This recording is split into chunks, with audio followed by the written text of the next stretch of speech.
अब हम बात करते हैं मोस्ट कॉमन ब्लॉक। तो कौन कौन से ऐसे ब्लॉक्स हैं जो कि मोस्ट कॉमन होंगे रीजनल एनेस्थीसिया के अंदर, वो देखते हैं। तो इसके अंदर पहला नंबर पे स्पाइनल एनेस्थीसिया। स्पाइनल एनेस्थीसिया जो होता है वो मोस्ट कॉमन टाइप का ब्लॉक होगा हमारे रीजनल एनेस्थीसिया के अंदर। इसका पर्पस क्या होता है? For surgeries below the umbilicus. तो अम्बलाइकस से नीचे की जितनी भी सर्जरीज होती हैं उनको हम परफॉर्म करने के लिए स्पाइनल एनेस्थीसिया का यूज कर सकते हैं। सेकंड, एडमिनिस्ट्रेशन क्या होता है? इसके अंदर हम जो लोकल एनेस्थेटिक ड्रग्स होते हैं उसको इंजेक्ट करते हैं सब एरेक्नोइड स्पेस के अंदर। तो हमारे पास में जो ये सब एरेक्नोइड स्पेस होता है इसके अंदर हम इंजेक्ट करते हैं हमारी लोकल एनेस्थेटिक ड्रग्स को। और इसके अंदर ड्रग एंड डोजेस की बात करें तो कौन सी ड्रग का यूज करते हैं स्पाइनल एनेस्थीसिया के लिए, वो देखते हैं। तो इसके अंदर हम हाइपरबैरिक बुपिवाकेन का यूज करते हैं 0.5%। तो आपने देखा भी होगा ऑपरेशन थिएटर के अंदर जब हम स्पाइनल एनेस्थीसिया यूज करते हैं उसके अंदर हम बुपिवाकेन 0.5% का यूज करते हैं और उस पर हैवी भी लिखा होता है। और हैवी का मतलब होता है हाइपरबैरिक, और हाइपरबैरिक का मतलब देखो क्या होता है, इसके अंदर हम मिक्स कर देते हैं 8% डेक्सट्रोज को। मतलब बुपिवाकेन 0.5% तो है ही, इसके साथ साथ में जो डेक्सट्रोज 8% हमने ऐड किया है वो उसको हाइपरबैरिक बनाता है। और हाइपरबैरिक का मतलब होता है जो हम बुपिवाकेन दे रहे हैं पेशेंट को स्पाइनल कॉर्ड के अंदर सब एरेक्नोइड स्पेस के अंदर यानी कि सीएसएफ के अंदर। तो सीएसएफ के अंदर जो हम बुपिवाकेन दे रहे हैं वो सीएसएफ फ्लूइड के साथ में मूव ना करे, उसके लिए हम क्या करते हैं बुपिवाकेन की कंसंट्रेशन को सीएसएफ से ज्यादा कर देते हैं डेक्सट्रोज को ऐड करके। यानी कि डेक्सट्रोज के ऐड करने की वजह से बुपिवाकेन जो होता है वो हैवी हो जाता है, किससे? सीएसएफ फ्लूइड से। इसकी वजह से जब हम बुपिवाकेन देते हैं वो एक जगह पे फिक्स हो जाता है स्पाइनल कॉर्ड के अंदर, वो मूव नहीं करेगा सीएसएफ फ्लूइड के साथ में। इस तरीके से हम उस ब्लॉक को परफॉर्म कर पाते हैं। और इसके अंदर हमारी डोज क्या होता है? 10 to 15 milligram for lower limb surgery और 8 to 12 milligram for caesarean section. तो जो हम बुपिवाकेन दे रहे हैं वो तो 0.5% की फॉर्म में आ रहा है, बट हमें जो डोज देनी होती है वो मिलीग्राम की डोज में देनी होती है। तो अगर हम लोअर लिम्स की सर्जरी परफॉर्म कर रहे हैं तो वहां पे हमें बुपिवाकेन को 10 to 15 mg के अकॉर्डिंग देना है, और सिजेरियन कर रहे हैं तो 18 to 12 mg देना है। तो हम इसको कैसे देंगे वो समझते हैं। तो ड्यूरेशन क्या होती है अगर हम बुपिवाकेन का यूज करते हैं? Provide long lasting anaesthesia 2 to 4 hour. तो मतलब 2 से 4 घंटे तक आपको एनेस्थीसिया प्रोवाइड हो जाता है, मतलब आप लोअर लिम्ब की सर्जरीज कर सकते हो इतने टाइम के अंदर। अब कैलकुलेशन कैसे कैलकुलेट करते हैं, हमें कितनी डोज देनी है? तो इसके अंदर हम देखते हैं फॉर्मूला हम यूज करते हैं, जो हमारी डोज होती है वो मिलीग्राम में हमें देनी होती है। हालांकि हमारे पास में परसेंटेज में आती है, उसके ऊपर मिलीग्राम में भी डोज लिखी होती है, बट हम इसको फॉर्मूला के अंदर देखेंगे। फॉर्मूला क्या होता है? डोज जो कि मिलीग्राम में होगा इज इक्वल टू वॉल्यूम जो कि एमएल में होगा इनटू कंसंट्रेशन। तो वॉल्यूम इनटू कंसंट्रेशन जब हम करेंगे तो उसमें जो हमारे पास में आएगा वो हमारी डोज होगी मिलीग्राम के अंदर। तो इसको हम समझते हैं एग्जांपल के साथ में। तो सबसे पहले इस एग्जांपल को समझने से पहले हमें पहले इसको देखते हैं, इसको सिंप्लीफाई करके। तो 0.5% बुपिवाकेन का मतलब क्या होता है? कंटेन्स 0.5 ग्राम या फिर 500 milligram of bupivacaine in 100 ml of solution. तो यहाँ पे जो हमारे पास में बुपिवाकेन की कंसंट्रेशन होगी पर एमएल वो कितनी होगी? 5 mg पर एमएल, जो कि आपने यहाँ पे निकाल चुके हो। 5 mg पर एमएल का मतलब क्या होगा? 500 mg 100 ml में मिक्स है, तो इसका मतलब क्या होता है? 5 mg 1 ml के अंदर मिक्स होगी, मतलब 20 से 20 कट जाएगी, तो यहाँ पे क्या बचेगा? 5 mg पर एमएल जो सोल्यूशन है वो आपके पास में बचेगा। मतलब यानी कि जो बुपिवाकेन का 1 ml सोल्यूशन है उसमें 5 mg बुपिवाकेन होंगे। तो यहाँ पे हमारे पास में 5 mg पर ml कंसंट्रेशन होती है बुपिवाकेन की हर 1 ml के अंदर। जब हम इसको मल्टीप्लाई करते हैं 2 ml हम जो यूज करने वाले हैं और 2 mg पर ml जो हम जो बुपिवाकेन की कंसंट्रेशन है, जब उसको हम सॉल्व करेंगे तो हमारे पास में 10 mg आ जाएगा। तो हमारी डोज भी कितनी थी? 10 to 12 mg for lower limbs और 10 to 12 mg for caesarean section. तो इस तरीके से हम बुपिवाकेन की जो डोज होती है उसको हम कैलकुलेट कर सकते हैं इसके अंदर, ठीक है। ओके, नेक्स्ट हम देखते हैं लिडोकेन, जो कि हम 2% यूज करते हैं और डोज यहाँ पे कितनी होती है? 50 to 75 मिलीग्राम। मतलब हमारे पास में पहले जो डोज थी हाइपरवेरिक बुपिवाकेन के लिए वो काफी कम थी, 10 to 15 ग्राम, और हम यूज भी कितना कर रहे थे? 2 ml। बट यहाँ पे लिडोकेन 2% जो है वो उसकी डोज 50 to 75 मिलीग्राम होगी, और इसके साइड इफेक्ट भी होते हैं, मोस्टली हम इसका यूज नहीं करते हैं। अब इसकी ड्यूरेशन कितनी होती है? प्रोवाइड करता है रैपिड ऑनसेट और शॉर्ट ड्यूरेशन के लिए। मतलब एक तो जल्दी इफेक्ट आता है, ऊपर से ये शॉर्ट ड्यूरेशन का होता है, 1 से 2 घंटे तक आपको आपके स्पेसिफिक एरिया को नम करके रखेगा, स्पेसिफिक रीजन को नम करके रखेगा। कैलकुलेशन के लिए हम क्या करते हैं? 2% लिडोकेन का मतलब क्या होता है? 2 ग्राम यानी कि 2000 मिलीग्राम। पहले हमारे पास में 0.5 था तो वहां पे 500 मिलीग्राम बन रहे थे, 0.5 था। यहाँ पे 2 ग्राम की बात हो रही है, तो 2 ग्राम को अगर हम मिलीग्राम के अंदर कन्वर्ट करेंगे तो 2000 मिलीग्राम होंगे। यानी कि 2000 मिलीग्राम जो है वो लिडोकेन के 100 ml के सोल्यूशन में मिक्स है। इसका ये मतलब होगा। जब हम इसको सिंप्लीफाई करेंगे तो इसका मतलब ये होगा 20 मिलीग्राम पर ml के अंदर मिक्स है लिडोकेन के। तो 1 ml के अंदर लिडोकेन कितना होगा, 20 mg होगा। और हमें जो वॉल्यूम यूज करनी है वो कितनी यूज करनी है, 2.5 ml यूज करनी है लिडोकेन। अगर हम लिडोकेन यूज कर रहे हैं स्पाइनल एनेस्थीसिया के अंदर, तो वहां पे हम 2.5 ml यूज करेंगे, तो वहां पे हमारे पास में जो डोज बनेगी वो कितनी बनेगी, 2.5 ml इंटू 20 mg पर ml को जब हम सिंप्लीफाई करेंगे तो हमारे पास में 50 mg आ जाएगा। यानी कि जो हमने ड्रग देखी थी, डोज देखी थी, हमें उतनी डोज दे सकते हैं अगर हम 2.5 ml का यूज करते हैं लिडोकेन 2% का। ओके, तो इस तरीके से हमारी कैलकुलेशन होगी। तो इसको इसमें भी समझ सकते हो, सेम इसी तरीके से होगा। अब हमारे पास में कंफर्मिंग नीडल प्लेसमेंट।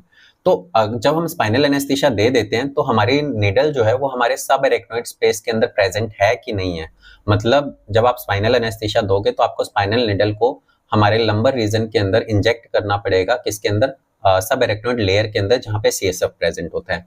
तो आपको कैसे पता लगेगा कि आपकी जो नीडल है, जो स्पाइनल नीडल है, वो आपके सब एरेक्नोइड स्पेस के अंदर पहुंच गई है या नहीं पहुंची है? तो उसको हम कैसे पता लगाएंगे? तो हम कंफर्म करते हैं नीडल की प्लेसमेंट को। किस तरीके से करते हैं वो देखते हैं। सब एरेक्नोइड स्पेस के अंदर आपको साइन मिलते हैं, free flow of cerebrospinal fluid when the stellate is removed. तो हम क्या करते हैं, जब हमारी स्पाइनल नीडल को इंजेक्ट करते हैं और इसकी स्टिलेट को बाहर निकालते हैं, तो यहाँ पे क्या होता है, free flow of cerebrospinal fluid आपको दिखाई देता है। मतलब यहाँ पे आपको नीडल से सीएसएफ बाहर निकलता हुआ दिखाई देगा when the stellate is remove. जब आप स्टिलेट को रिमूव कर देते हो उसके बाद में, तो स्टिलेट को रिमूव करने के बाद में अगर आपकी नीडल सेरिब्रोस्पाइनल फ्लूइड के अंदर है, यानी कि सब एरेक्नोइड स्पेस के अंदर है, तो वहां से सीएसएफ जो बैक फ्लो करेगा और आपको दिखाई देगा बाहर आते हुए। तो इस तरीके से आपको पता लग जाएगा कि आपकी जो नीडल है वो सब एरेक्नोइड स्पेस में है या नहीं है, ठीक है। और स्पाइनल एनेस्थीसिया के अंदर जो हम लोकल एनेस्थेटिक ड्रग्स को इंजेक्ट करते हैं वो हमारे स्पाइनल कॉर्ड के लंबर रीजन में, हमारी लंबर वर्टिब्रास के बीच में इंजेक्ट करते हैं। और इसके लिए जो मोस्ट कॉमन साइट होती है वो L2 से L3, L3 से L4 या L4 से L5 हो सकती है, जो कि डिपेंड करता है हमें चिल्ड्रंस के अंदर देना है या फिर एडल्ट्स के अंदर देना है, ठीक है। नेक्स्ट हम बात करते हैं एपिड्यूरल एनेस्थीसिया के बारे में, जो कि सेकंड मोस्ट कॉमन टाइप का रीजनल एनेस्थीसिया होगा। इसके अंदर इसका पर्पस क्या होता है, फॉर लेबर एनाल्जेसिया और थोरेसिक और एब्डोमेन सर्जरी के लिए। तो लेबर एनाल्जेसिया, लेबर के टाइम पे जो पेन होता है उसको कम करने के लिए थोरेसिक और एब्डोमेन सर्जरी के अंदर हम एपिड्यूरल एनेस्थीसिया का यूज कर सकते हैं। देन एडमिनिस्ट्रेशन, इसके अंदर हम लोकल एनेस्थेटिक ड्रग को इंजेक्ट करते हैं एपिड्यूरल स्पेस के अंदर। तो हमारे जो स्पाइनल वर्टिब्रास होती हैं, लंबर रीजन के अंदर जो स्पाइनल वर्टिब्रास होती हैं, वहां पे हम लोकल एनेस्थेटिक ड्रग को इंजेक्ट करते हैं, किसके अंदर, स्पेस ऑफ फॉर सब एपिड्यूरल। मतलब जहां पे हमारे पास में एपिड्यूरल स्पेस होता है वहां पे हम निडल को इंजेक्ट करते हैं और ड्रग को भी वहीं पे इंजेक्ट करते हैं। Dose and drugs and doses, तो कौन कौन सी ड्रग्स का हम यूज करते हैं एपिड्यूरल एनेस्थीसिया देने के लिए वो देखते हैं। तो सबसे पहले इसमें बुपिवाकेन। तो यहाँ पे हम बुपिवाकेन हैवी का यूज नहीं कर रहे हैं या फिर बुपिवाकेन हाइपरबैरिक बुपिवाकेन का यूज नहीं कर रहे हैं। हमारे पास में जो पहले हमने देखा था स्पाइनल के लिए 0.5% था, बट अगर हम एपिड्यूरल एनेस्थीसिया यूज कर रहे हैं वहां पे 0.125 से लेकर के 0.25% होता है। मतलब कि उससे कम कंसेंट्रेशन होती है जो कि हम स्पाइनल एनेस्थीसिया के अंदर यूज कर रहे हैं। और इसके अंदर जो हम डोज यूज करेंगे वो उससे ज्यादा होगी। स्पाइनल के अंदर हम 2 ml का यूज कर रहे थे, बट एपिड्यूरल के अंदर हम 10 to 20 ml का यूज करेंगे लेबर एनाल्जेसिया के लिए, मतलब हमारे लेबर पेन को कम करने के लिए। और 15 to 25 ml किसी भी टाइप की सर्जरी के लिए हम यूज करेंगे, ठीक है, एपिड्यूरल के अंदर। Then duration, provide long lasting anaesthesia 2 to 4 hours। तो ये काफी लंबे टाइम तक का एनेस्थीसिया प्रोवाइड करता है, 2 से 4 घंटे तक का। कैलकुलेशन, तो किस तरीके से हम इसको कैलकुलेट करेंगे, तो पहले हमने देखा था ना, जिस तरीके से हमने पहले वाली कैलकुलेशन देखी थी, अभी भी इसको भी वैसे ही देखेंगे। 0.25% बुपिवाकेन का मतलब क्या है, 0.25 ग्राम, यानी कि 250 मिलीग्राम जो बुपिवाकेन है वो 100% सोल्यूशन के अंदर मिक्स होते हैं। और हमें देना कितना होता है, 20 ml देना होता है, हमारे पास में डोज 20 ml होती है। तो अगर हम ईच ml बुपिवाकेन को देखें इस टाइप की कंसंट्रेशन के अंदर, इस 0.25 की कंसंट्रेशन के अंदर, तो 0.25 mg पर ml प्रेजेंट होते हैं बुपिवाकेन के अंदर। तो यानी कि जो हर एक ml के अंदर 2.5 मिलीग्राम प्रेजेंट होते हैं इस वाली डोज के अंदर। जब हम इसको मल्टीप्लाई करते हैं तो हमारे पास में 50 mg आ जाता है, जो हमारी डोज होती है, जो हमें पेशेंट को देनी होती है डोज, वो आ जाएगी। तो इस तरीके से हमें 50 mg देने होते हैं पेशेंट को एपिड्यूरल एनेस्थीसिया के अंदर। तो इसकी कैलकुलेशन में हमारी dose is equal to volume into concentration. तो जितनी हमें वॉल्यूम देनी है 10 to 20 ml वॉल्यूम देनी है, उसको यहाँ पे रखेंगे, और जो कंसंट्रेशन है उसको हम यहाँ पे रखेंगे। तो हमारे पास में क्या आ जाएगा, तो हमने इसको यहीं पे ये कर रखा है ना, 20 mg हमारी वॉल्यूम है और कंसंट्रेशन हमारी कितनी है 2.5 मिलीग्राम पर ml। ml से ml क्या हो जाएगा, कट जाएगा और इसके बाद में क्या बचेगा, जो अब जब हम इसको मल्टीप्लाई करेंगे 50 mg बचेगा। मतलब एपिड्यूरल के लिए आपको 50 mg देना पड़ेगा, जो कि 10 to 20 ml के अंदर प्रेजेंट होगा। मतलब जो आप 10 to 20 ml पेशेंट को एपिड्यूरल के अंदर दे रहे हो, उसके अंदर बुपिवाकेन के 50 mg प्रेजेंट होंगे, इसका ये मतलब है। तो इसको हम इस तरीके से भी निकाल सकते हैं। देन उसके बाद में रोपिवाकेन, सेकंड मोस्ट कॉमन ड्रग जो हम यूज करेंगे एपिड्यूरल एनेस्थीसिया के लिए, वो कितना हम रोपिवाकेन यूज करेंगे 0.2%। ठीक है, तो यहाँ पे हमारी परसेंटेज कितनी है 0.125 से लेकर के 0.25%। तो यहाँ पे रोपिवाकेन का 0.2% यूज करेंगे और डोज इसके अंदर होती है हमारे पास में 10 to 20 ml। यहाँ पे भी हमारी डोज 10 to 20 ml थी और यहाँ पे भी हमारी डोज 10 to 20 ml रहेगी। अब इसको समझते हैं, duration provide long lasting anaesthesia with minimum motor blockage.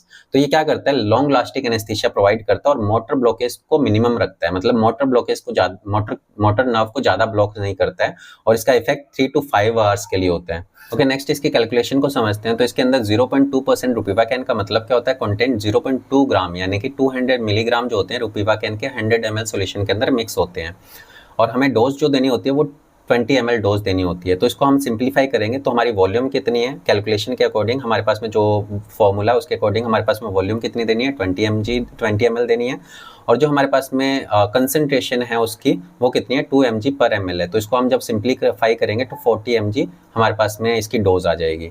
तो हम 40 mg देंगे पेशेंट को 10 to 20 ml के अंदर। जो हम पेशेंट को एपिड्यूरल एनेस्थीसिया के अंदर 10 to 20 ml दे रहे हैं ना, उसके अंदर 40 mg 2% बुपिवाकेन होंगे। ठीक है, तो इसका ये मतलब है। अब हमारे पास में कंफर्मिंग नीडल प्लेसमेंट, हम नीडल की प्लेसमेंट को कैसे कंफर्म करेंगे एपिड्यूरल एनेस्थीसिया के अंदर। तो इसके अंदर हम एपिड्यूरल स्पेस के अंदर हम नीडल को डालते हैं और इसके अलावा लॉस ऑफ रेजिस्टेंस टेक्निक का यूज करते हैं। तो लॉस ऑफ रेजिस्टेंस टेक्निक क्या होती है एपिड्यूरल एनेस्थीसिया को देखने के लिए, तो उसके अंदर हम क्या करते हैं, साइन देखते हैं sudden loss of resistance when the advancing the needle. तो इसके अंदर क्या होता है, जब एपिड्यूरल एनेस्थीसिया के अंदर जो एपिड्यूरल नीडल होती है, जब आप उसको इंसर्ट करते हो तो उसके अंदर क्या होता है, जो आपको पहले तो रेजिस्टेंस फील होता है क्योंकि आपको पुश करना होता है स्किन के अंदर, उसको डालना होता है।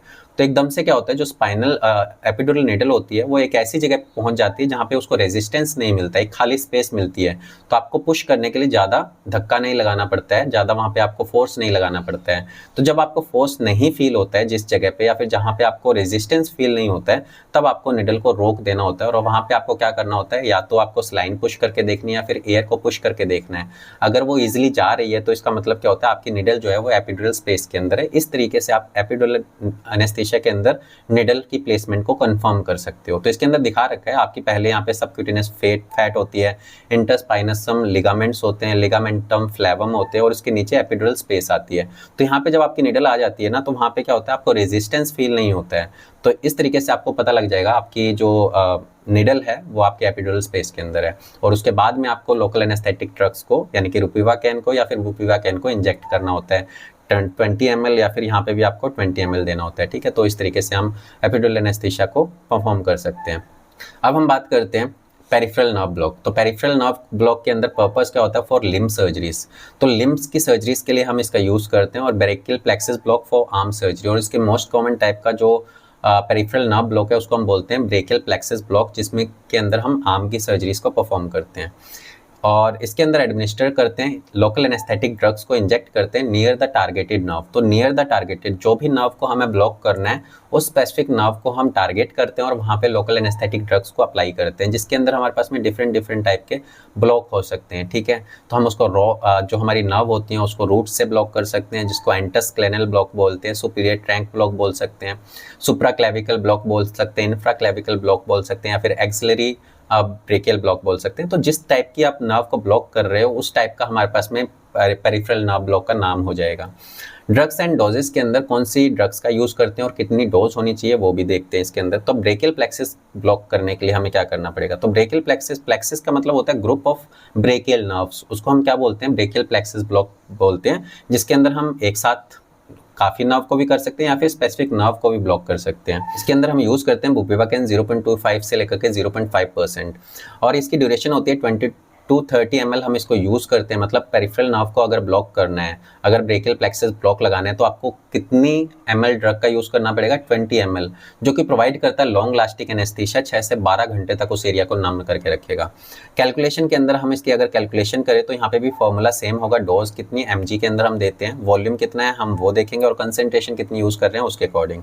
तो हमारे पास में 0.5% बुपिवाकेन का मतलब क्या है? 0.5 ग्राम 500 मिलीग्राम ऑफ बुपिवाकेन जो होते हैं वो 100 ml सोल्यूशन में मिक्स होते हैं। आपको जो ड्रग देनी है, जो आपको डोज देनी है वो कितनी है? 30 ml है, और आपके पास में जो कंसंट्रेशन है वो कितनी है? 5 मिलीग्राम पर ml है, मतलब 1 मिलीग्राम के अंदर 5 mg बुपिवाकेन के मिक्स हैं। तो अब जब हम इसमें वॉल्यूम हमारे पास में 30 ml है तो हमने यहाँ पे रख दिया, कंसंट्रेशन हमारे पास में 5 mg पर ml है, उसको यहाँ पे रख दिया, तो हमारे पास में क्या आएगा? हमारे पास में 150 mg डोज आएगी। तो हम 150 mg देते हैं ब्रेकियल प्लेक्सस को ब्लॉक करने के लिए, जिसके लिए हमें 20 to 30 ml लगते हैं। Okay, then femoral nerve block. Femoral nerve block के लिए हम रुपिवाकेन का यूज़ करते हैं 0.5%, और इसके अंदर हमारे ड्यूरेशन कितनी होती है? 20 to 30 ml हम यूज़ करते हैं, प्रोवाइड लॉन्ग लास्टिंग एनेस्थीसिया, 6 से 12 घंटे तक ये भी प्रोवाइड करते हैं। तो इसके अंदर हम रुपिवाकेन यूज़ करते हैं और 0.5% होता है ये। अगर इसके कैलकुलेशन देखें तो सेम उसी तरीके से देखेंगे। 0.5% रुपिवाकेन जो है उसका मतलब होता है 0.5 ग्राम या फिर 500 मिलीग्राम रुपिवाकेन के 100 ml सोल्यूशन के अंदर मिक्स हैं, और हमें देना कितना होता है? 30 ml देना होता है उस एरिया को ब्लॉक करने के लिए। और जो हमारी कंसंट्रेशन होती है वो 5 mg पर ml होती है। इसका मतलब होता है हर एक ml के अंदर रुपिवाकेन के 5 मिलीग्राम मिक्स होते हैं। जब हम इसको इसी फॉर्मूला के अकॉर्डिंग जब हम सिंप्लीफाई करेंगे तो उसके अंदर क्या आएगा? 30 ml तो हमने डोज देनी है, और जो हमारी बुपिवाकेन की कंसंट्रेशन है वो 5 mg पर ml है, ml to ml cancel out हो जाएंगे, और 150 mg हमारे पास में डोज बचेगी। तो हम रुपिवाकेन के 0.5% की जो डोज होती है उसके अंदर हम 150 मिलीग्राम की डोज देते हैं, जिसके अंदर 20 to 30 ml हमें वहाँ पे अप्लाई करने पड़ते हैं। अब हम बात करते हैं कन्फर्मिंग निडल प्लेसमेंट। हमें कैसा पता लगेगा कि जब हम पेरिफेरल नर्व को ब्लॉक कर रहे हैं तो हमारी निडल जो है वो पेरिफेरल नर्व को ही ब्लॉक, पेरिफेरल नर्व के पास में पहुंच गई हैं। तो उसके लिए हम क्या यूज़ करते हैं? Nerve stimulator. हम नर्व स्टिमुलेटर का यूज़ करते हैं, जो कि एलिसिट करता है, डालता है एक मोटर रिस्पॉन्स को, जो कि 0.2 से लेकर के 0.5 मिली एम्पियर तक का होता है। मतलब हम एक स्मॉल इलेक्ट्रिकल सिग्नल भेजते हैं हमारे मोटर रिस्पॉन्स को चेक करने के लिए, हमारे नर्व के रिस्पॉन्स को चेक करने के लिए। तो नर्व को स्टिमुलेट करके हम ये देख सकते हैं। देन अल्ट्रासाउंड का यूज़ कर सकते हैं to visualise needle tip and local anaesthetic spread out the nerve. हम यहाँ पे क्या कर सकते हैं? अल्ट्रासाउंड का यूज़ कर सकते हैं, और जब हम लोकल एनेस्थेटिक ड्रग्स को इंजेक्ट कर रहे हैं निडल के थ्रू, तो निडल की टिप को देख सकते हैं, और निडल जो लोकल एनेस्थेटिक ड्रग्स है वो कितना कहाँ पे स्प्रेड हो रहा है वो भी हम उसके अराउंड देख सकते हैं। तो इस तरीके से हम अल्ट्रासाउंड का यूज़ कर सकते हैं, नर्व स्टिमुलेटर का यूज़ कर सकते हैं। इसके अलावा कॉमन जो हमारी मिस्टेक होती है वो क्या होती है? Injecting to close to the nerve. हम जो लोकल एनेस्थेटिक ड्रग्स होते हैं वो नर्व के बहुत ज़्यादा क्लोज जो है वो इंजेक्ट कर देते हैं, जिससे इंक्रीज हो जाता है रिस्क ऑफ नर्व इंजरी, और नर्व के इंजरी के रिस्क बढ़ जाते हैं। तो कोई भी जो लोकल एनेस्थेटिक ड्रग्स जब आप इंजेक्ट कर रहे हो तो वो आपके नर्व के बिल्कुल पास में नहीं, मतलब उसके अराउंड होना चाहिए, बट इतना ज़्यादा प्रेशर नहीं होना चाहिए कि वो नर्व को डैमेज कर दे। तो इसका आपको ध्यान रखना है, ये कॉमन मिस्टेक होती है जब आप पेरिफेरल नर्व ब्लॉक डालते हो। अब हम बात करते हैं मॉनिटरिंग ड्यूरिंग ब्लॉक। तो क्या क्या हमें देखना होता है, कौन कौन सी मॉनिटरिंग करनी होती है जब आप ये ब्लॉक दे रहे होते हो? तो इसके अंदर timing continuously during and after block, ये कंटिन्यू रहता है ड्यूरिंग ब्लॉक और आफ्टर ब्लॉक, ठीक है। और पर्पस क्या होता है? To ensure patient safety and block efficacy. तो पेशेंट की सेफ्टी को ध्यान रखना है और ब्लॉक कितना अच्छे से परफॉर्म हुआ है उसको भी देखना। देन पैरामीटर मॉनिटर्स, कौन कौन से पैरामीटर को मॉनिटर करना पड़ता है? पहले वाइटल साइन, जिसमें हार्ट रेट, ब्लड प्रेशर और ऑक्सीजन लेवल को हम देखते रहते हैं। Then block onset, assess sensory and motor blockage, आपको ये भी ध्यान देना होता है कब आप उसकी सेंसरी नर्व ब्लॉक हो गई है, देन उसके बाद में कब उसकी मोटर ब्लॉकेज हो चुकी है, ये सारी चीज़ों का ध्यान रखना होता है। Then complication, watch for sign for local anaesthetic systemic toxicity, आपको ये भी ध्यान रखना होता है कि लोकल एनेस्थेटिक ड्रग्स की वजह से कोई सिस्टेमिक टॉक्सिसिटी तो नहीं हुई है, यानी कि जो आपने लोकल एनेस्थेटिक ड्रग्स दी है वो आपके ब्लड के अंदर मिक्स होकर के आपके बॉडी के सिस्टम में कोई टॉक्सिसिटी तो क्रिएट नहीं कर रहा है, वो उसकी कॉम्प्लिकेशन चेक करनी है, या फिर नर्व इंजरी हुई है या नहीं हुई है उसको भी देखना है। देन सेडेशन, अगर ज़रूरत होती है तो हमें सेडेशन का यूज़ करना है पेरिफेरल नर्व ब्लॉक के अंदर। तो टाइमिंग क्या होती है? ड्यूरिंग द ब्लॉक और सर्जरी, ब्लॉक के टाइम पे या फिर सर्जरी के टाइम पे हम सेडेशन का यूज़ कर सकते हैं। If the patient is anxious and uncomfortable, अगर पेशेंट जो है वो घबरा जाता है या फिर अनकंफर्टेबल होता है तो उस कंडीशन में हम उसको सेडेशन देते हैं जिससे कि पेशेंट सो जाए, ठीक है। तो इसके अंदर हम पर्पस क्या होता है? To provide comfort without general anaesthesia, इसमें हम पेशेंट को सुला देते हैं without general anaesthesia, okay. Administer intravenously, हम जो ड्रग्स देते हैं उसको सेडेट करने के लिए वो इंट्रावेनसली दे सकते हैं। इसके अंदर जो ड्रग्स यूज़ करते हैं उसमें प्रोपोफॉल इन्फ्यूज़न का हम यूज़ कर सकते हैं, जो कि 25 टू 100 माइक्रोग्राम पर केजी पर मिनट के हिसाब से हम चला सकते हैं मॉडरेट सेडेशन के लिए। सेकंड, मिडाजोलम दे सकते हैं 1 to 2 mg IV फॉर एंजियोलाइसिस, मतलब एंजाइटी को कम करने के लिए। देन फेंटानिल दे सकते हैं 50 to 100 microgram IV pain relief के लिए। तो इस तरीके से हम पेशेंट को सेडेट कर सकते हैं ड्यूरिंग पेरिफेरल नर्व ब्लॉक या फिर ड्यूरिंग रीजनल एनेस्थीसिया। अब क्योंकि हमने रीजनल एनेस्थीसिया के अंदर देखा था पेशेंट कॉन्शियस रहता है तो पेशेंट जो है वो घबरा सकता है सर्जरी की वजह से, ठीक है। इस वजह से हम पेशेंट को सेडेट भी करना पड़ सकता है। अब हम बात करते हैं इंट्रा ऑपरेटिव मैनेजमेंट, मतलब जब ऑपरेशन चल रहा होता है तो किस तरीके से मैनेजमेंट करनी होती है उसको समझते हैं। तो टाइमिंग क्या होती है ड्यूरिंग द सर्जरी के टाइम पे हमें ये मैनेजमेंट करनी पड़ती है। एक्शन कौन कौन से लेने होते हैं, मॉनिटर ब्लॉक एफिकेसी, मतलब कितना अच्छे से ब्लॉक परफॉर्म हुआ है उसको चेक करना। इसका पर्पस क्या होता है, to ensure adequate anaesthesia and analgesia, मतलब इससे हमें ये पता लग जाता है कि एनेस्थीसिया कितना अच्छे से आपने डिलीवर किया है और कितना एनाल्जेसिक इफेक्ट आ रहा है उसका, मतलब उसको कितना पेन रिलीफ हो रहा है। मेथड्स के अंदर हम यूज़ करते हैं assess sensory and motor blockage, इसमें हम एसेस करते हैं सेंसरी ब्लॉकेज को कि वो कितना हुआ है और मोटर ब्लॉकेज कितना हुआ है उसको भी। Then communicate with the patient if awake और सर्जन इफ सेडेटेड, तो हम क्या करते हैं पेशेंट के साथ में कम्युनिकेट करते हैं कि उसको कोई पेन वगैरह तो नहीं हो रहा है अगर वो जगा हुआ है। अगर हमने पेशेंट को सेडेट कर दिया या सुला दिया तो हम सर्जन से पूछते हैं अगर उसको कोई प्रॉब्लम हो रही है सर्जरी परफॉर्म करते हुए। तो ये सब चीज़ें हम कम्युनिकेट करते हैं पेशेंट या फिर डॉक्टर के साथ में या सर्जन के साथ में। सप्लीमेंट एनाल्जेसिया इफ नीडेड, तो क्योंकि हमने नर्व को ब्लॉक कर दिया तो पेशेंट को वो एरिया नम तो होगा, बट पेशेंट को अगर फिर भी पेन फील होता है तो हम सप्लीमेंटल एनाल्जेसिया भी दे सकते हैं पेशेंट के पेन को कम करने के लिए अगर ज़रूरत होती है। तो purpose to manage breakthrough pain, मतलब मैनेज करता है अगर पेन होने लग जाता है ड्यूरिंग सर्जरी, मतलब और ज़्यादा पेन होने लग जाता है तब हम यहाँ पे सप्लीमेंटल एनाल्जेसिया का यूज़ करेंगे। और इसके अंदर हम एडमिनिस्टर करते हैं इंट्रावेनस IV को, और इसके लिए हम ड्रग्स का यूज़ करते हैं, उसमें fentanyl 25 to 50 microgram IV use करते हैं for short term pain relief के लिए, और केटामाइन का यूज़ करते हैं 10 to 20 milligram IV for additional analgesia के लिए। तो इस तरीके से हम इंट्रा ऑपरेटिव मैनेजमेंट कर सकते हैं। अगर पेशेंट को प्रॉब्लम आती है उस टाइम पे हम सेडेशन या फिर एनाल्जेसिया का भी यूज़ कर सकते हैं। अब हम बात करते हैं पोस्ट ऑपरेटिव मैनेजमेंट।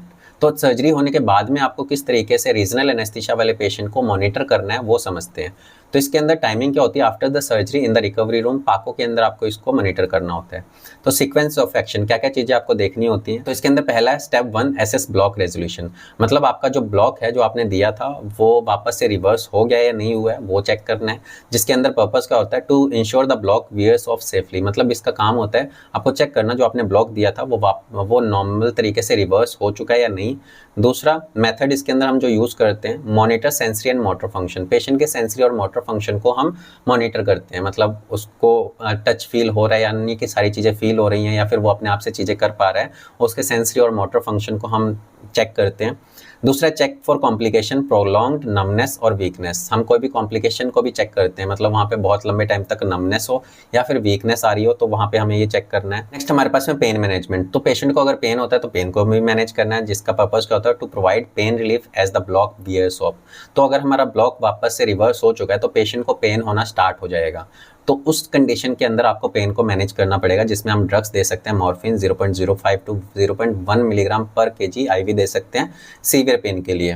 देन केटोरोलिक हम 15 टू 30 mg IV दे सकते हैं मॉडरेट पेन के लिए, और एसिटामिनोफेन दे सकते हैं 1 ग्राम IV फॉर माइल्ड पेन के लिए। तो इस तरीके से हम पेन को मैनेज कर सकते हैं सर्जरी होने के बाद में, जब रीजनल एनेस्थीसिया के ब्लॉक का असर खत्म हो जाता है तब। देन उसके बाद में पोस्ट ऑपरेटिव नोजिया वॉमिटिंग को प्रिवेंट करने के लिए ट्रीट करने के लिए हम पर्पस क्या होता है to prevent the and treat the nausea and vomiting after the surgery. तो पेशेंट को नोजिया एंड वॉमिटिंग की फीलिंग आ सकती है सर्जरी के बाद में, तो वहाँ पे हम कौन सी ड्रग्स यूज़ करेंगे, ऑर्डेंस्ट्रोन 4 to 8 mg IV दे सकते हैं जो कि प्रिवेंट या ट्रीट करता है नोजिया को, या फिर हम डेक्सामेथासोन दे सकते हैं 4 to 8 mg IV, रिड्यूस करता है इन्फ्लामेशन को और नोजिया को। इस तरीके से हम पोस्ट ऑपरेटिव मैनेजमेंट कर सकते हैं इन सब चीज़ों को देख करके। तो हमें पोस्ट ऑपरेटिव सर्जरी के बाद में जो रीजनल एनेस्थीसिया वाले पेशेंट होते हैं उनको किस तरीके से मैनेज करना है रिकवरी रूम के अंदर, तो ये सब चीज़ें आप चेक कर सकते हो उनके अंदर। देन हम बात करते हैं complications, common complications and management. तो रीजनल एनेस्थीसिया से रिलेटेड कौन कौन सी कॉमन कॉम्प्लिकेशंस होती हैं और उनको किस तरीके से मैनेज करना होता है वो समझते हैं। तो इसकी टाइमिंग क्या होती है, at any stage during and after the block, ये कभी भी हो सकता है ड्यूरिंग और आफ्टर ब्लॉक कभी भी कोई भी कॉम्प्लिकेशन हो सकती है। एक्शन, कौन कौन से एक्शन लेने होते हैं? तो पहला है local anaesthesia, local anaesthetic systemic toxicity, जिसको हम लास्ट बोलते हैं। तो लोकल एनेस्थेशिया से रिलेटेड जो भी सिस्टेमिक टॉक्सिसिटी होती है उसको हमें मैनेज करना होता है, वो कभी भी हो सकती है। Purpose to treat toxicity from the excessive local anaesthetic absorption. तो ये टॉक्सिसिटी कब आती है? जब लोकल एनेस्थेटिक ड्रग्स जो होता है वो हमारे ब्लड के अंदर मिक्स हो जाता है। तो हमारा काम क्या होता है, जब हम लोकल एनेस्थेटिक ड्रग्स को अप्लाई करते हैं, उनका काम होता है नर्व के अराउंड सोडियम चैनल को ब्लॉक करना। सोडियम चैनल को ब्लॉक करने से क्या होता है, इलेक्ट्रिकल इंपल्स जो है वो आगे जा ही नहीं पाती। अगर इलेक्ट्रिकल इंपल्स स्टार्ट ही नहीं होगी तो वहाँ पे कोई भी इन्फॉर्मेशन आगे नहीं जाएगी। तो लोकल एनेस्थेटिक ड्रग्स का काम क्या होता है, नर्व के अराउंड सोडियम चैनल को ब्लॉक कर देना। बट जब हम बहुत ज़्यादा क्वांटिटी के अंदर, जब बहुत ज़्यादा वॉल्यूम के अंदर लोकल एनेस्थेटिक ड्रग को नर्व के अराउंड इंजेक्ट करते हैं, तो वहाँ पे ब्लड वेसल्स भी होती हैं, जिसकी वजह से क्या होता है, लोकल एनेस्थेटिक ड्रग्स जो होती हैं वो किस में चली जाती हैं, ब्लड वेसल्स के अंदर। और अगर ये ब्लड वेसल्स के अंदर चली जाती हैं तो इनका इफेक्ट जो होता है वो हमारे या तो ब्रेन के ऊपर हो सकता है या फिर हमारे हार्ट के ऊपर हो सकता है। इसी को हम क्या बोलते हैं, सिस्टेमिक टॉक्सिसिटी। मतलब हमारे बॉडी के सिस्टम के अंदर टॉक्सिसिटी हो सकती है। नॉर्मली जो लोकल एनेस्थेटिक ड्रग्स होते हैं वो हमारे ब्रेन के ऊपर इफेक्ट डालते हैं या फिर हमारे हार्ट के ऊपर इफेक्ट डालते हैं। तो अगर ब्रेन के अंदर चली जाती है तो वहाँ पे सीजर कॉज हो सकते हैं, मेटेलिक टेस्ट हो सकता है, विजुअल्स इंपेयरमेंट हो सकती है। अगर हार्ट के पास में जाती है तो मैलिग्नेंट हाइपर अरिथमिया हो सकता है, कार्डियक अरेस्ट जैसी कंडीशन भी आ सकती है लोकल एनेस्थेटिक ड्रग्स की टॉक्सिसिटी की वजह से। अब हम बात करते हैं मैनेजमेंट। तो इसको कैसे मैनेज करेंगे? इसके अंदर हम स्टॉप कर देते हैं लोकल एनेस्थेटिक ड्रग्स के एडमिनिस्ट्रेशन को। तो लोकल एनेस्थेटिक ड्रग्स हम देना बंद कर देंगे। दूसरा, हम एडमिनिस्टर करते हैं इंट्रालिपिड 20%, जिसके अंदर 1.5 mg पर केजी बोलस के फॉर्म में देंगे सबसे पहले। देन हम 0.25 ml पर केजी पर मिनट इन्फ्यूजन स्टार्ट कर देंगे किसका, इंट्रालिपिड 20% का, जिसकी वजह से जो लोकल एनेस्थेटिक ड्रग्स होती है उसका इफेक्ट खत्म हो जाता है। तो इस तरीके से हम इसको मैनेज कर सकते हैं। प्रोवाइड सपोर्टिव केयर, ऑक्सीजन और आईवी फ्लूइड देने लग जाएंगे सपोर्टिव केयर के लिए नर्व इंजरी। तो पहला हमारा सिस्टेमिक टॉक्सिसिटी हो सकती है लोकल एनेस्थीसिया की वजह से। दूसरा, नर्व इंजरी हो सकती है। इसमें पर्पस क्या होता है, टू प्रिवेंट द और मैनेज द नर्व डैमेज। इसमें हम प्रिवेंट करते हैं और मैनेज करते हैं नर्व के डैमेज होने से रोकते हैं इसके अंदर। तो इसके अंदर मैनेजमेंट के लिए हम क्या करते हैं, अवॉइड करते हैं हाई इंजेक्शन प्रेशर और मल्टीपल नेडल पासेस। तो कोई भी नर्व के अंदर जब हम निडल के अराउंड जब लोकल एनेस्थेटिक ड्रग को इंजेक्ट कर रहे होते हैं तो वहाँ पे बहुत ज़्यादा वॉल्यूम देने की वजह से वहाँ पे नर्व के ऊपर प्रेशर पड़ जाएगा। क्योंकि आपने देखा था अभी हमने 20 to 30 ml जो लोकल एनेस्थेटिक ड्रग्स को हमें इंजेक्ट करना पड़ रहा था ब्रेकियल प्लेक्सस ब्लॉक के अंदर। अगर हमें ब्रेकियल प्लेक्सस ब्लॉक के अंदर 20 to 30 ml local anaesthetic drug को इंजेक्ट करना पड़ रहा है नर्व के अराउंड में, तो वो प्रेशर कॉज करेंगे उस नर्व के ऊपर, जिसकी वजह से नर्व जो है वो डैमेज हो सकती है। या फिर हम वहाँ पे बहुत ज़्यादा बार नेडल को पास करते हैं लोकल एनेस्थेसिया अप्लाई करने के लिए, तब भी ये प्रॉब्लम आ सकती है। तो इसके लिए हम क्या करते हैं, refer to a neurologist if symptoms persist. तो हम न्यूरोलॉजिस्ट के पास में इसको रेफर कर देते हैं अगर ये सिम्टम्स आते रहते हैं, अगर उसकी नर्व डैमेज होती है। देन उसके बाद में हाइपोटेंशन, जो कि स्पाइनल और एपिड्यूरल एनेस्थीसिया की वजह से हो सकता है। हाइपोटेंशन के लिए हमारा पर्पस क्या होता है, टू स्टेबलाइज ब्लड प्रेशर। इसके अंदर हम क्या करते हैं, अगर हाइपोटेंशन होता है स्पाइनल एपिड्यूरल एनेस्थीसिया की वजह से, तो हम ब्लड प्रेशर को स्टेबलाइज करने का काम करते हैं। इसके अंदर मैनेजमेंट के लिए हम क्या करते हैं, एडमिनिस्टर करते हैं आईवी फ्लूइड्स को और यूज़ करते हैं वेजो प्रेशर का, जिसके अंदर हम फेनिलएफ्रिन का यूज़ करते हैं या फिर ड्रीन का यूज़ कर सकते हैं। ठीक है, तो इस टाइप से हम हाइपोटेंशन को भी मैनेज कर सकते हैं। ये हमारे कॉमन कॉम्प्लिकेशंस थे और इस तरीके से हम इनको मैनेज कर सकते हैं। ओके, बात करते हैं की टेक अवेज। मतलब ये पूरी वीडियो के अंदर जो भी आपने चीज़ें सीखी हैं उसमें जो मोस्ट इंपॉर्टेंट जो चीज़ें हैं उसको हम इसके अंदर समझेंगे। तो सबसे पहले हमारे पास में कैलकुलेशन डोज। तो इसके अंदर हम डोज को कैलकुलेट करने के लिए एक फॉर्मूला का यूज़ करते हैं, जिसमें डोज मिलीग्राम में इज इक्वल टू वॉल्यूम जो कि ml में होगा और कंसंट्रेशन परसेंटेज में होगी। हम एक्यूरेट डोजिंग के लिए इस फॉर्मूला का यूज़ कर सकते हैं। दूसरा, चूज ड्यूरेशन, हमें कितने लंबे टाइम तक का इफेक्ट चाहिए उसके अकॉर्डिंग हम लोकल एनेस्थेटिक ड्रग को चूज़ कर सकते हैं, जिसमें लिडोकैन का इफेक्ट 1 से 2 आवर्स तक होता है, बुपिवाकेन का 2 to 4 आवर्स होता है, रुपिवाकेन का 3 to 5 आवर्स के लिए होता है। कंफर्म प्लेसमेंट, हम जो भी एनेस्थीसिया ड्रग को अप्लाई कर रहे हैं वो आपकी सही जगह पे अप्लाई हुई है उसको कंफर्म करने के लिए आपको क्या करना पड़ता है, स्पाइनल के अंदर आपको सीएसएफ के फ्लो को चेक करना पड़ता है। वहाँ पे सीएसएफ का आपको बैक फ्लो देखने को मिलेगा नीडल के पीछे। लॉस ऑफ रेजिस्टेंस, जब आप एपिड्यूरल एनेस्थीसिया को इंसर्ट करोगे तो आपको रेजिस्टेंस कम फील होगा जब आपकी नीडल एपिड्यूरल स्पेस में पहुंच जाएगी। अल्ट्रासाउंड का यूज़ करेंगे अगर आपको पेरिफेरल नर्व को ब्लॉक करना है। तो अलग अलग जगह पे आप अलग अलग टेक्निक का यूज़ करोगे प्लेसमेंट को कंफर्म करने के लिए। नेक्स्ट हमारे पास में avoid toxicity, aspirate before injecting. तो टॉक्सिसिटी को बचाने के लिए, मतलब हमने अभी देखा था ना कि अगर हमारा लोकल एनेस्थेटिक ड्रग्स जो है वो ब्लड के अंदर चला जाता है तो वो कार्डियोटॉक्सिक हो सकता है या न्यूरोटॉक्सिक हो सकता है। तो आपको क्या करना है, कोई भी लोकल एनेस्थेटिक ड्रग्स को इंजेक्ट करने से पहले उसको एस्पिरेट करके देखना है, मतलब बाहर खींच के देखना है कि आप आपकी जो नीडल है वो आप किसी भी वेन के अंदर तो नहीं है, किसी भी ब्लड सर्कुलेशन के अंदर नहीं है, ताकि अब जब आप इंजेक्ट करो तो वो ब्लड में ना चली जाए। यूज़ इंटरक्रीमेंटल डोजिंग, यहाँ पे इंटरक्रीमेंटल डोजिंग का यूज़ करते हैं, ठीक है, जिसमें इस तरीके से हम एस्पिरेट करके देखते हैं। और मॉनिटर कंटिन्यूसली, हम मॉनिटर करते हैं, वॉच फॉर लास्ट, मतलब local anaesthesia related systemic toxicity को हम वॉच करते हैं, देखते हैं अगर हुई है या नहीं हुई है। नर्व इंजरी को चेक करते हैं, ब्लॉक की एफिकेसी को देखते हैं कि मोटर ब्लॉकेज हुआ है, सेंसरी ब्लॉकेज अच्छे से हो गया है कि नहीं। देन यूज़ करते हैं अल्ट्रासाउंड का improve success and reduce nerve injury in peripheral block. तो पेरिफेरल ब्लॉक के अंदर हमारे सक्सेस के चांसेस को इम्प्रूव करने के लिए हम क्या यूज़ करते हैं, हम अल्ट्रासाउंड का यूज़ करते हैं, जहाँ पे हम नर्व को देख करके वहाँ पे लोकल एनेस्थेटिक ड्रग को अप्लाई कर सकते हैं। Then manage pain, supplement with IV analgesic. अगर पेशेंट को पेन फील होता है ड्यूरिंग सर्जरी, तो वहाँ पे हम पेन को मैनेज करने के लिए सप्लीमेंटल आईवी एनाल्जेसिक्स का यूज़ कर सकते हैं, जिसमें फेंटानिल का यूज़ कर सकते हैं। Prevent post operative nausea vomiting, जिसके अंदर एंटीएमेटिक्स ओडेनस्टोन दे सकते हैं पेशेंट को ठीक रखने के लिए। नो ड्रग रिस्क, इसमें हम बुपिवाकेन कार्डियोटॉक्सिक हो सकता है, लिडोकेन ट्रांजिएंट न्यूरोलॉजिकल सिम्टम्स के रिस्क हो सकते हैं। तो ड्रग्स जिनके रिस्क हो सकते हैं, जैसे कि बुपिवाकेन, हम बुपिवाकेन का यूज़ स्पाइनल एनेस्थीसिया के अंदर यूज़ करते हैं, बट लिडोकेन का यूज़ नहीं करते हैं, क्योंकि उसकी वजह से ट्रांजिएंट न्यूरोलॉजिकल रिस्क हो सकते हैं। अगर बुपिवाकेन का यूज़ हम पेरिफेरल नर्व को ब्लॉक करने के लिए नहीं देते हैं, क्योंकि अगर ये ब्लड में चला गया तो ये कार्डियोटॉक्सिक होता है, तो ये रिस्क होते हैं। देन उसके बाद में safety first, allow antiseptic technique and be ready for complications. हम एंटीसेप्टिक टेक्निक्स का यूज़ करेंगे ये सब चीज़ें करने के लिए, और रेडी रहेंगे कोई भी कॉम्प्लिकेशन अगर आती है उसको मैनेज करने के लिए। तो ये हमारे मोस्ट इंपॉर्टेंट कुछ पॉइंट्स थे जिसको आपको याद रखना है। तो ये थी हमारी पूरी video. Thank you for watching. I hope आपको ये वीडियो इन्फॉर्मेटिव लगी होगी, जिसके अंदर हमने रीजनल एनेस्थीसिया को डिटेल में समझा स्टेप वाइज, और इसके अंदर स्पाइनल एनेस्थीसिया के अंदर कौन सी डोज देते हैं, क्या फॉर्मूला होता है, किस तरीके से उनको कैलकुलेट करना है, एपिड्यूरल के अंदर हमने देखा, और पेरिफेरल नर्व ब्लॉक के अंदर देखा कौन कौन से कॉमन कॉम्प्लिकेशंस होते हैं, कैसे उनको मैनेज करना होता है, कुछ इंपॉर्टेंट पॉइंट्स के बारे में डिस्कस किया। अगर आपको ये वीडियो इन्फॉर्मेटिव लगती है तो आप इस वीडियो को लाइक कर सकते हो, कमेंट कर सकते हो, और इस वीडियो को शेयर कर सकते हो, और चैनल को सब्सक्राइब कर सकते हो। Thank you.